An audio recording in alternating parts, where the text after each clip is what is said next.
Welcome. This is session number 119, 119, in Kevin Reed's A Course in Miracles.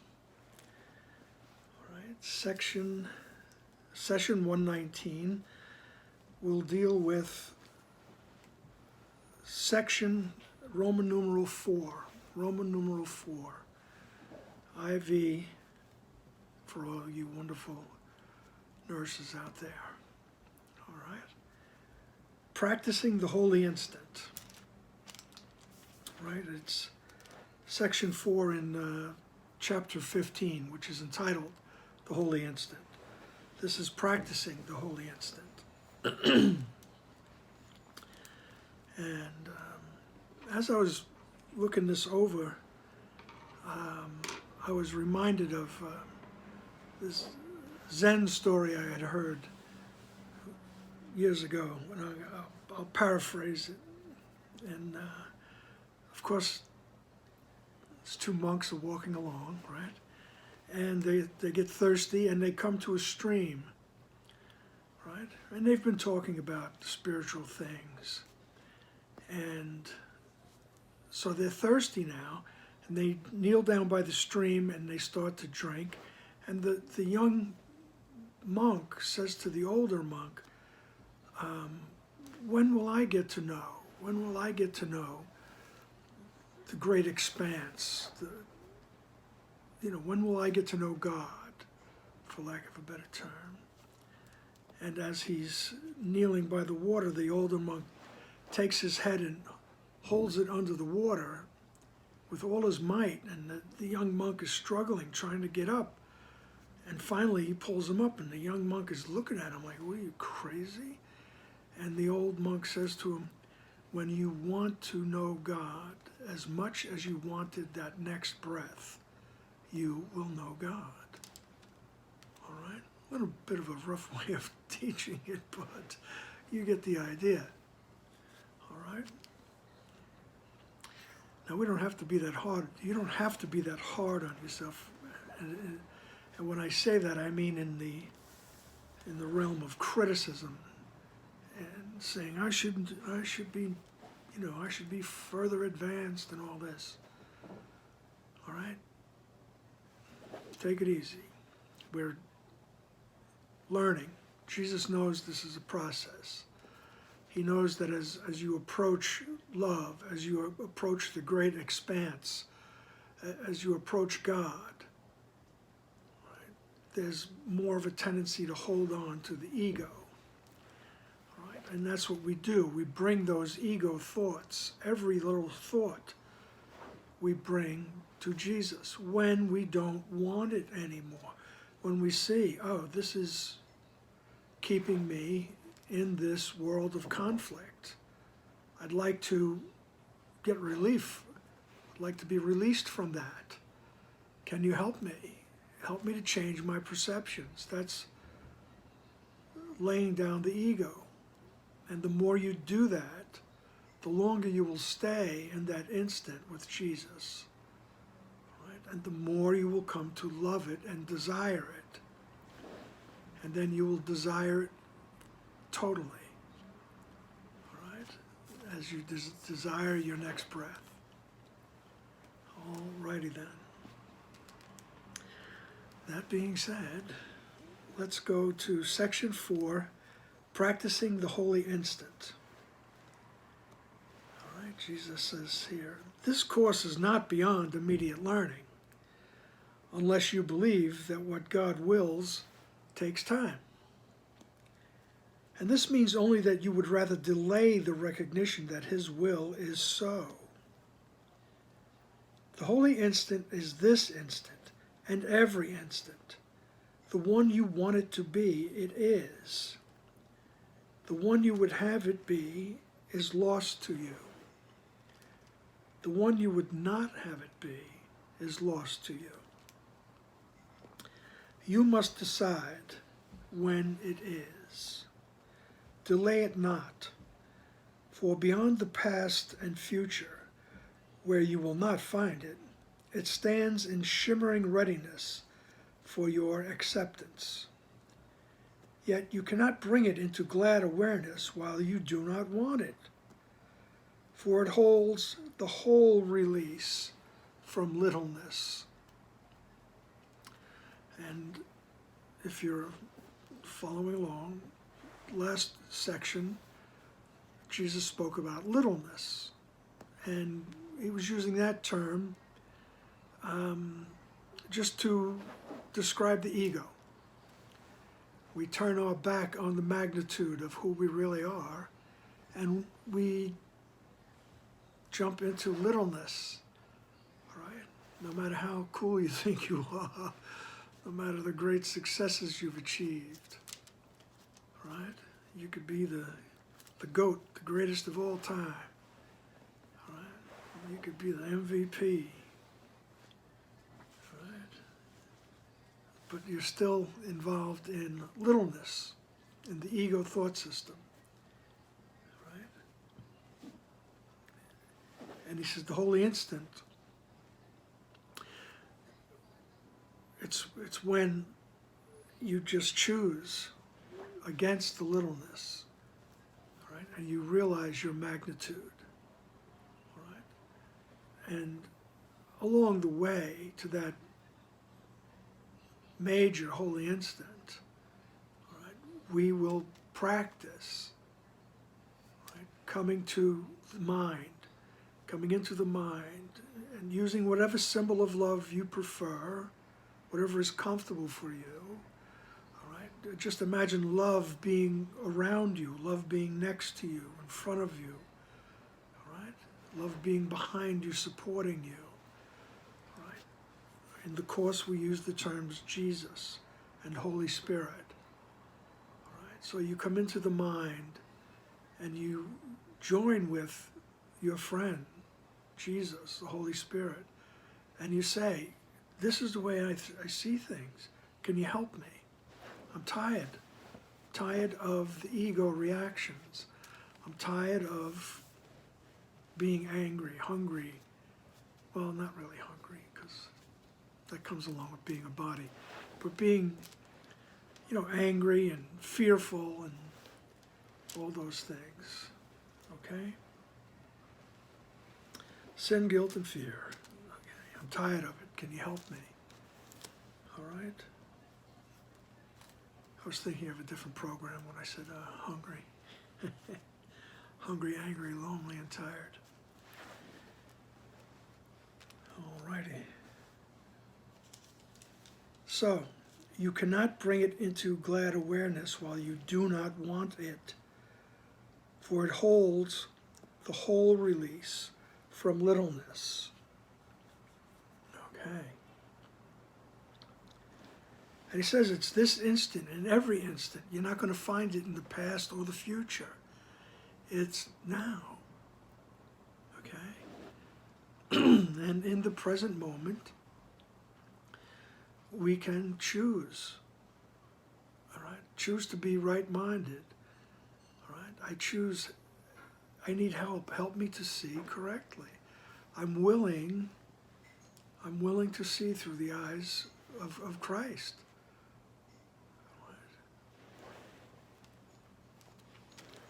Okay. The holy instant is this instant and every instant. All right? The one you want it to be, it is. All right? We make the choice. All right? And the one you would not have it be is lost to you. That instant is lost to you. You must decide when it is.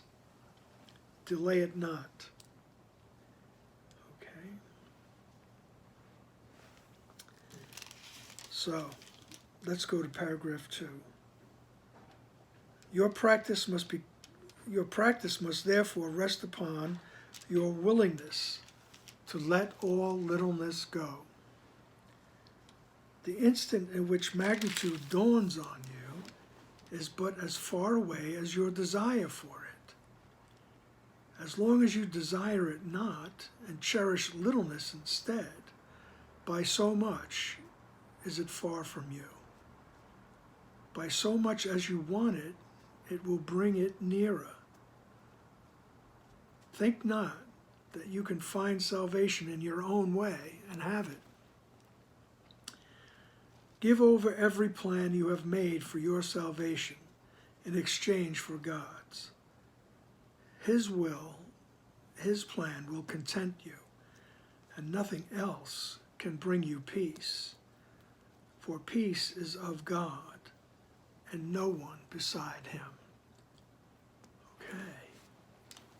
So your practice must therefore rest upon your willingness to let all littleness go. Right?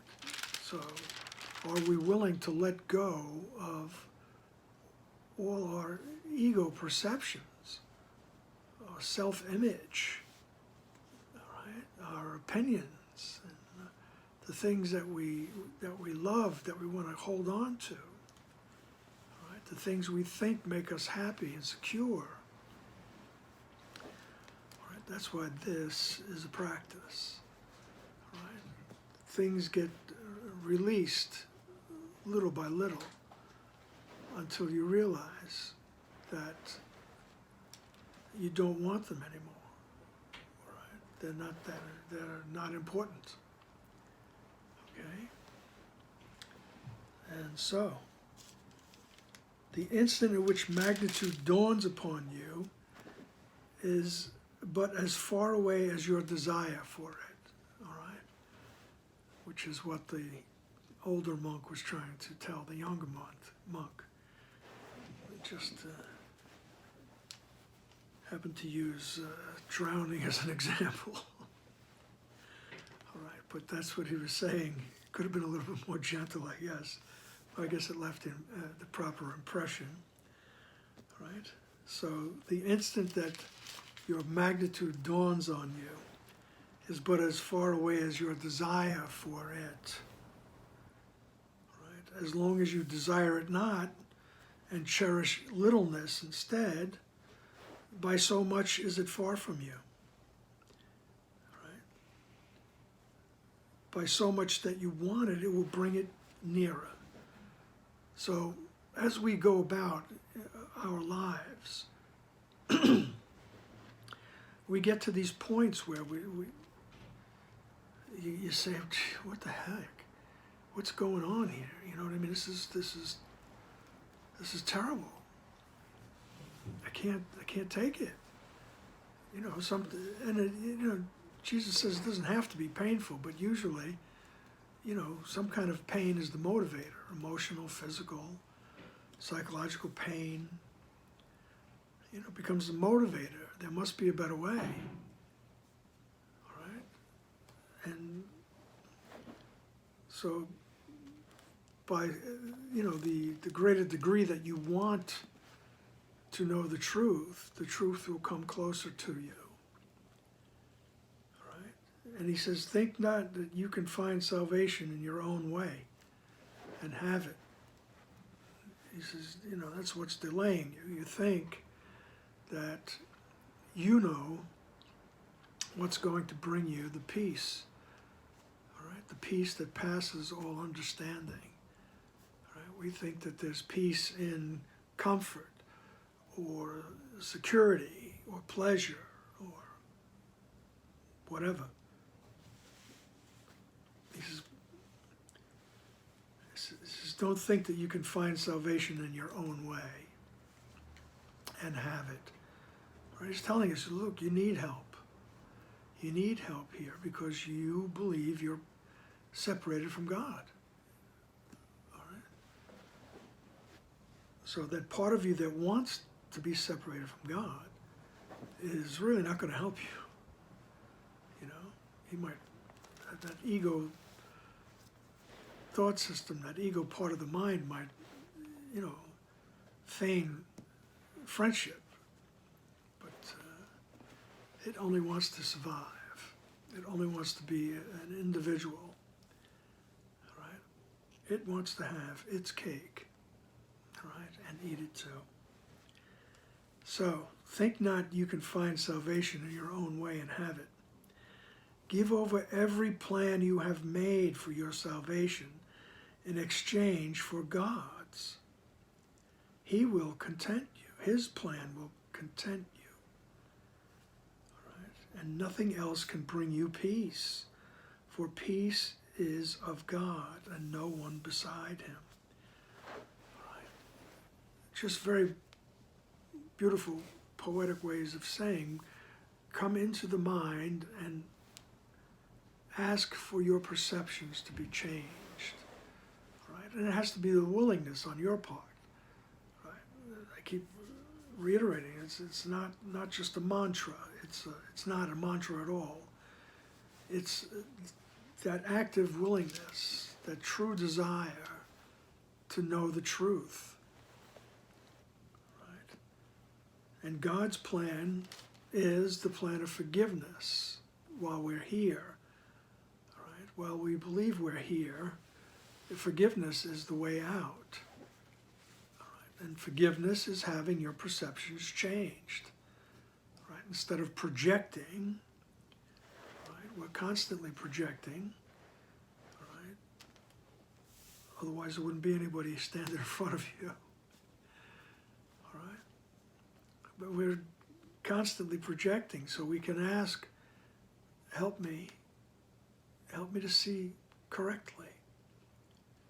All right? I'm willing to see the truth. I'm willing to see the innocence. I'm willing to see everyone's innocence. All right? I'm willing to understand everything. All right? That's God's plan. And Jesus says you don't do it by yourself. Right? Come into that stately calm within. And speak to whatever symbol of love you choose and ask, help me to see correctly. All right.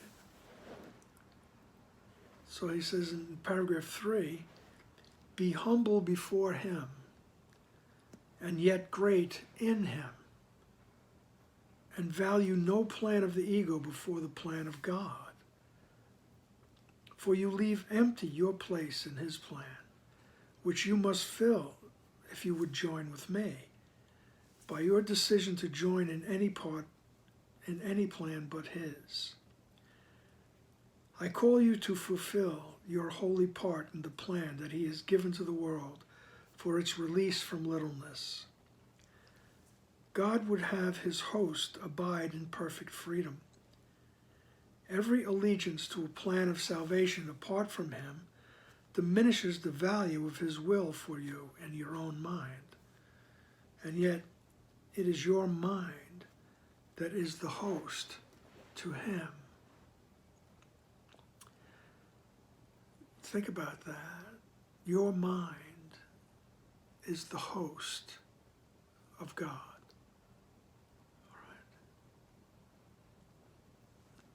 It's as if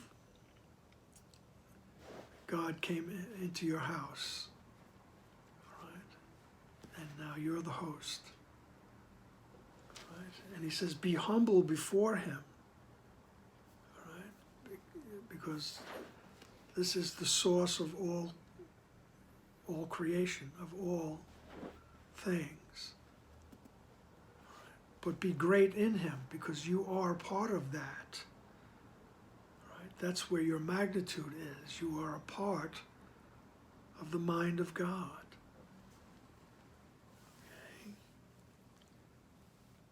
Okay? And value no plan of the ego before the plan of God.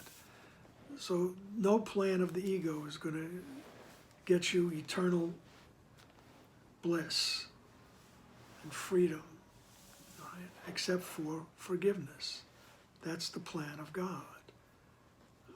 I want to see correctly. I want to take back my projections and have them changed. Okay, I'm willing to do that. Okay. And as I keep reading this word littleness, I'm reminded of something that was told to me about Helen Schuckman.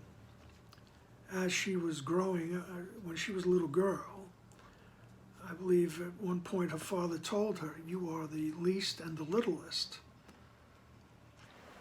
Okay, and that left an impression on her, of course. But I mean, she never forgot it. But this is Jesus telling Helen that she's not the least and she's not the littlest. Right? It's a choice that she made to get in touch with her magnitude.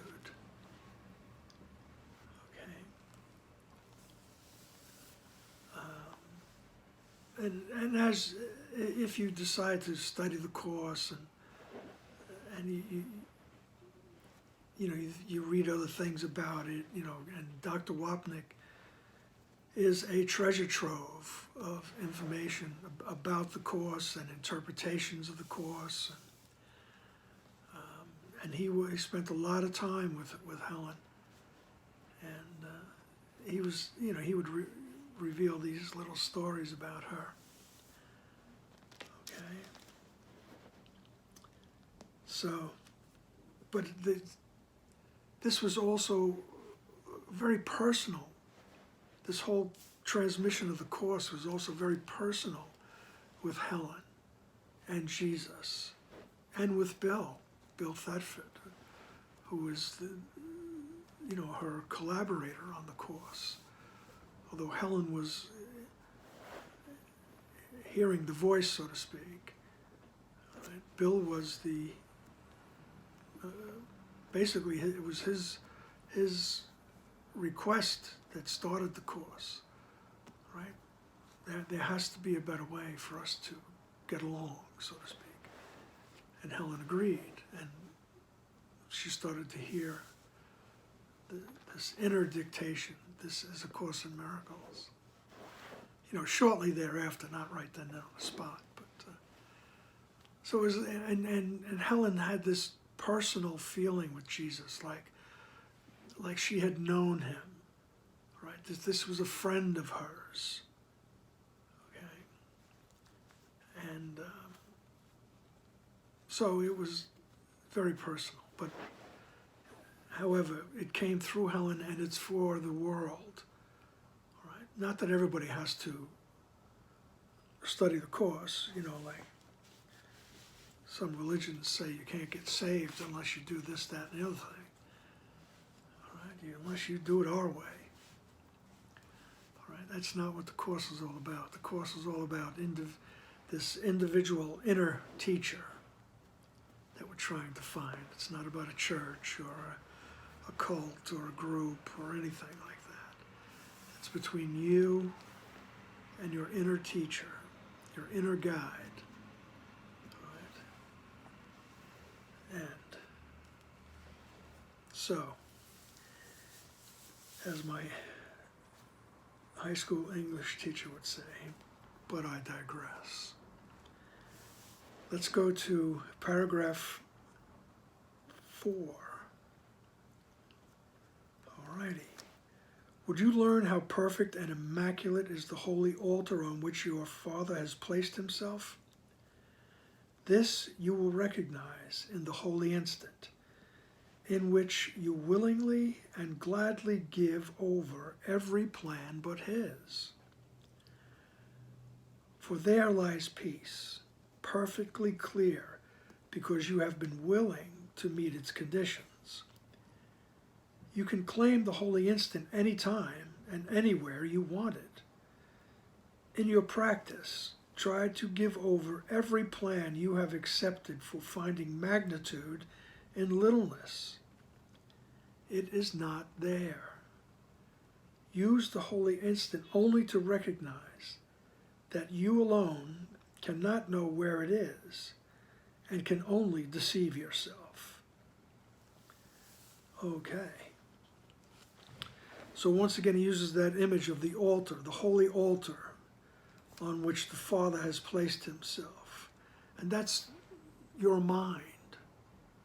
Right? We're not talking about brain, we're talking about mind. Right? The mind is all it is, really. It's all around. All right. So he says, when would you learn how perfect and immaculate is the holy altar? All right. He says, don't you want to learn that? He says, wouldn't you like that?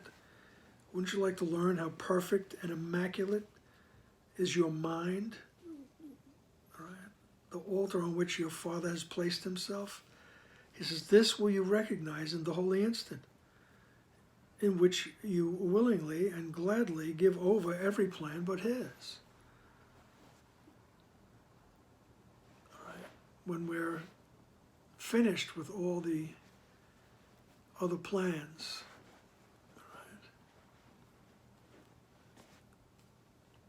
when we're finished with all the ideas of what's going to make us happy or safe or comfortable or peaceful, right? And we just come to that holy altar of who we are and let that awareness rise up in our mind, right? The magnitude, as he says here. Right? He says, this will you recognize in the holy instant.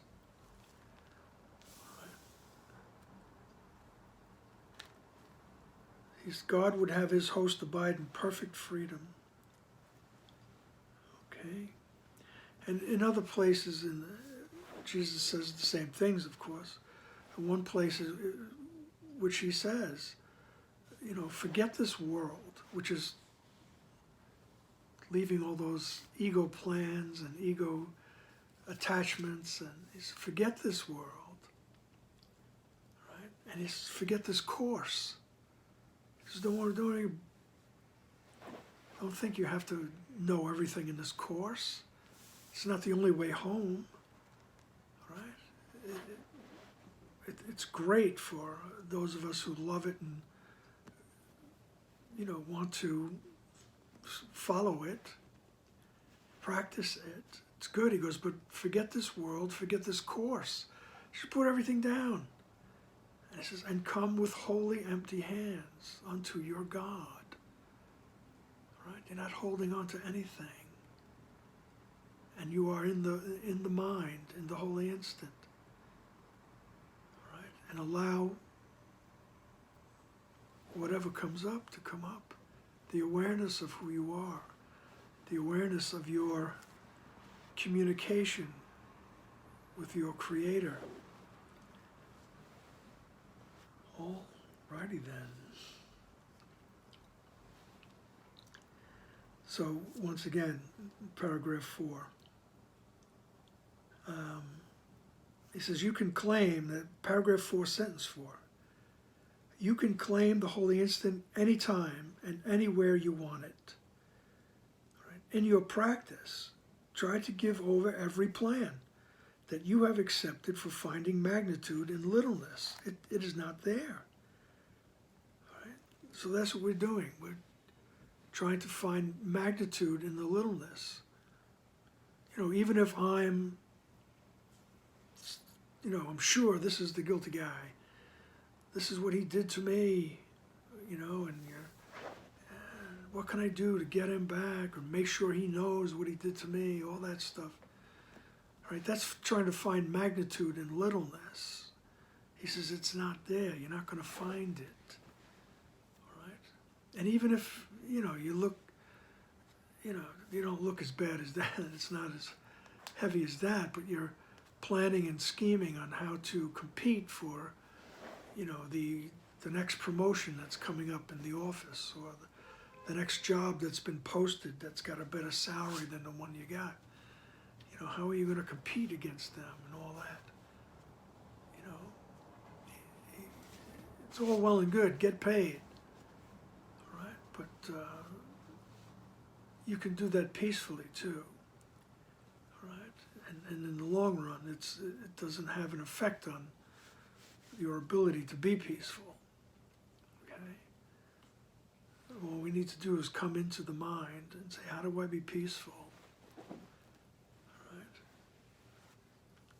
And so, he says, use the holy instant only to recognize that you alone cannot know where it is.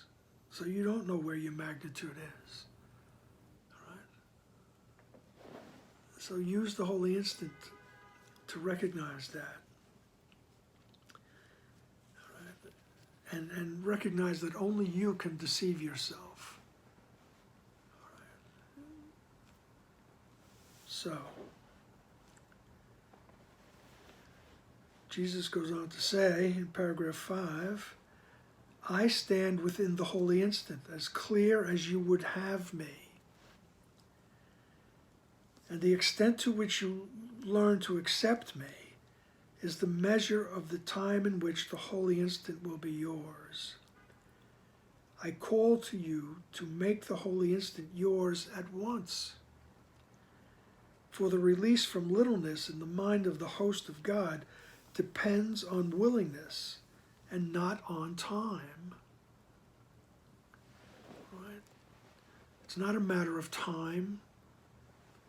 Right? Not waiting on time. You have to pay your dues. No, all you have to do is be willing to know who you really are. Right? That's all. That doesn't depend on time. One of my other favorite lines from the Course is that love, right? Love waits on willingness, not on time. All right. It's waiting on our invitation. Okay. And Jesus says, I am in that holy instant with you. I am there. Right? As clear as you would have me be. Right?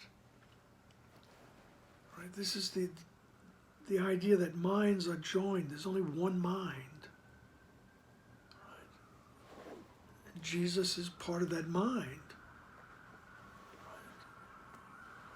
This is why he can say things like, you were with me when I arose, which meant that you were with him when he chose against the ego and said, no, I want to be back in the mind of God. Right? I want to be in the mind of God. He says, you were with me when I made that choice. Right? You just don't realize it, which is why I'm here to help you.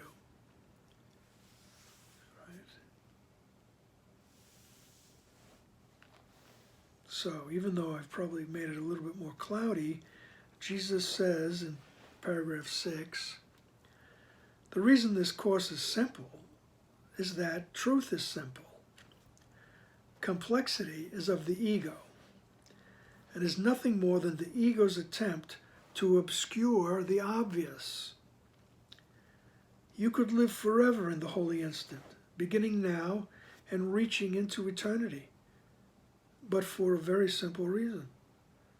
Do not obscure the simplicity of this reason, for if you do, it will be only because you prefer not to recognize it and not to let it go. The simple reason, simply stated, is this. The holy instant is a time in which you receive and give perfect communication. This means, however, that it is a time in which your mind is open, but to receive and give. It is the recognition that all minds are in communication. It therefore seeks to change nothing, but merely to accept everything. Okay. So you could live forever in the holy instant, beginning now and reaching into eternity. All right. But we have to accept. All right. We have to accept the love. We have to accept the communication. All right. This means, however, that it is a time in which your mind is open both to receive and give. You know, as the prayer of St. Francis goes, Lord, make me an instrument of your peace. Right? In that moment, he has dropped everything worldly. And in that moment, he says, just let me be a channel. Let me be an instrument while I'm here. Let me bring your peace with me to others, right? To these other beings that roam the earth, uncertain, lonely, and in constant fear. Let me be a comfort to them.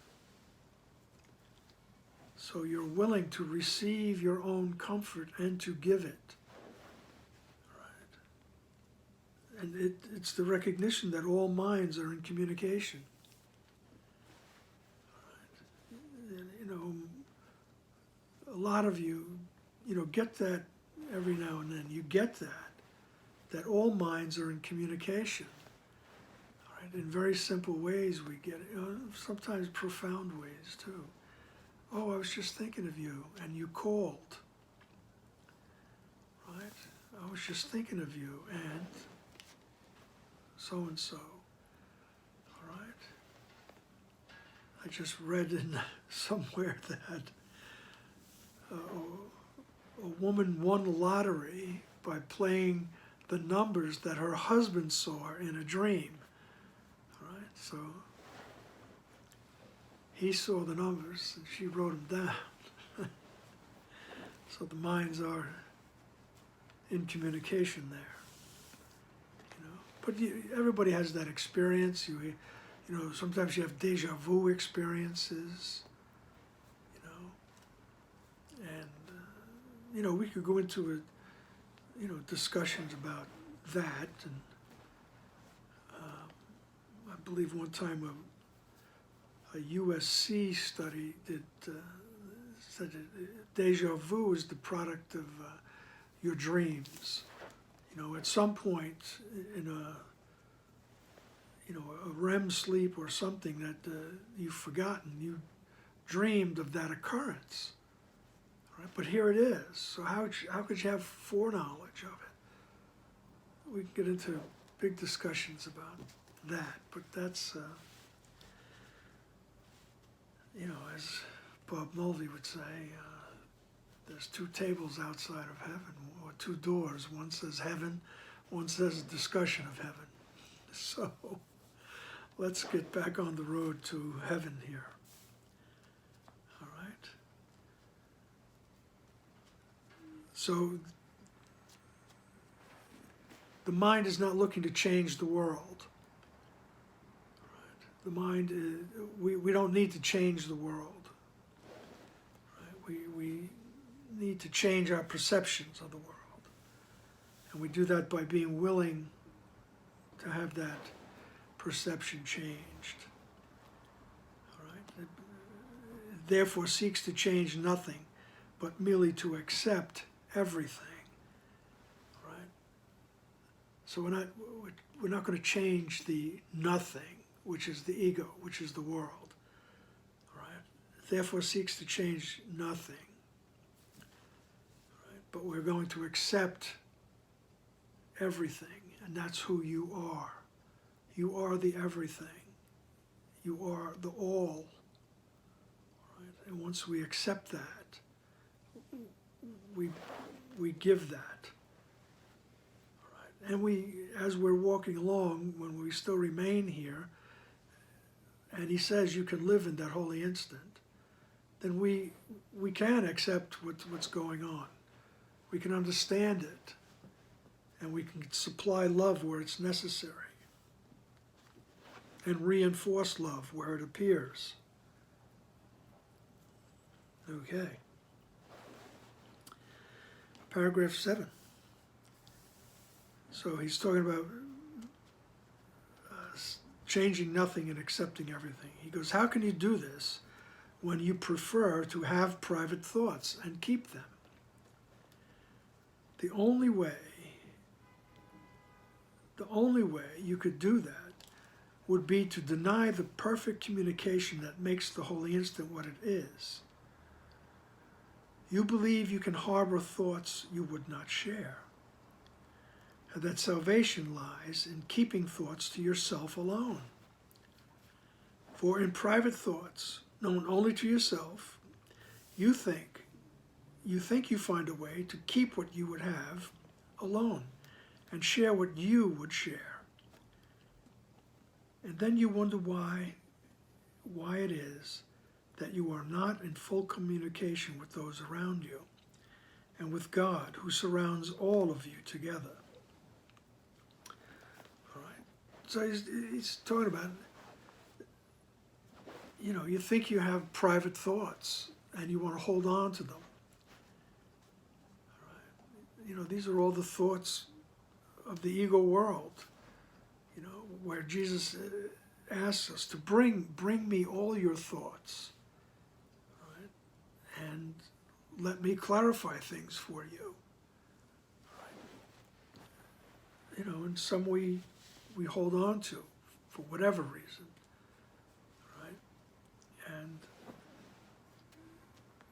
this is how can you accept everything when you hold on to thoughts and you want to keep them? Then you wonder why, that you're not in full communication with all of those around you, right? Because you're keeping a little bit of yourself held back, okay? It's not that you have to go tell everybody your business. Tell everybody what you're thinking. They're liable to put you away. But you bring these thoughts to Jesus so you can have these thoughts corrected, right? And then you can be in communication with all of those around you, right? And with God, who surrounds all of us.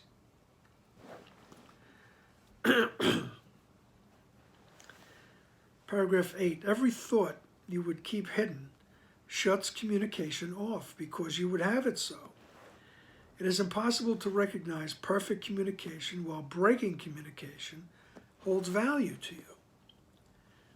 Ask yourself honestly, would I want to have perfect communication? And am I wholly willing to let everything that interferes with it go forever? All right. If the answer is no, then the Holy Spirit's readiness to give it to you is not enough to make it yours, for you are not ready to share it with Him, and it cannot come into a mind that has decided to oppose it. For the holy instant is given and received with equal willingness, being the acceptance of the single will that governs all thought. Okay? So as long as we're holding things back, it says the Holy Spirit can't give you everything that He's willing to give you, right? Because we're holding something back. It's like we're trying to hide a piece of ourselves. Okay? So, he says, ask yourself, would I want to have perfect communication? All right? Do I want to become fully aware of my relationship with my Creator? I want to become fully aware of the true meaning of love. Right? And he says, and if you are, if that's what you want, he goes, are you willing to let everything that interferes with that, let it go, to let it go? All right? So he says, if the answer is no, then the Holy Spirit's readiness is not enough. For you're not ready to share it with Him. Right? It's not a criticism, it's just pointing things out. Right? Don't hear it as criticism. Right? Because when you hear it as criticism, you really slow yourself down. If you hear it as just an observation, it becomes very, very useful information. Right? Oh, that's what I'm doing. Okay. So next time it comes up, I'm going to reevaluate what it is that I want. Okay.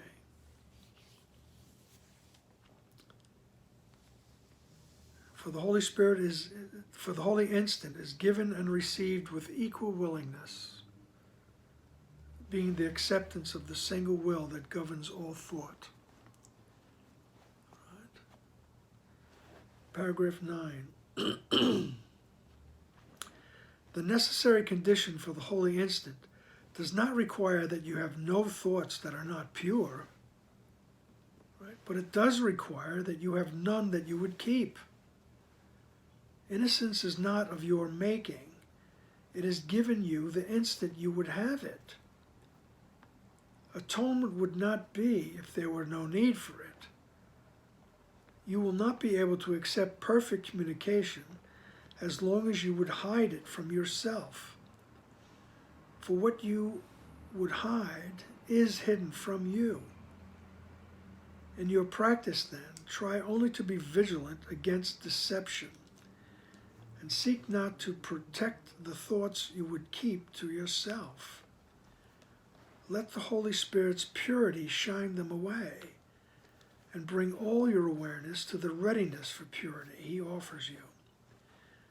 Thus will He make you ready to acknowledge that you are the host to God, and hostage to no one and nothing.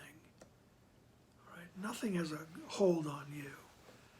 Right? This world does not have a hold on you. You're not hostage to this world. Right? You are the host to God. Right? If we bring all our thoughts, sometimes people have these thoughts, they will never tell anybody that. Right? For whatever reason, it's too shameful. Right? They might think I'm a monster. This, that, and the other thing. All right? That cuts off communication with everyone around you, really, because there's a piece of you that you're holding back. Right? He says, but bring that to the mind. Bring that to Jesus. Right? He's never going to condemn you, never going to say, oh my God, I thought I heard everything, but you are the worst. I can't forgive that. He's never going to say that. Not going to happen. All right, so no matter what deep secrets you're holding, right, what kind of guilt you might have, right, bring it, just bring it, and the relief that you get will be exquisite. And you will want more. You will want to stay in that holy instant more, right?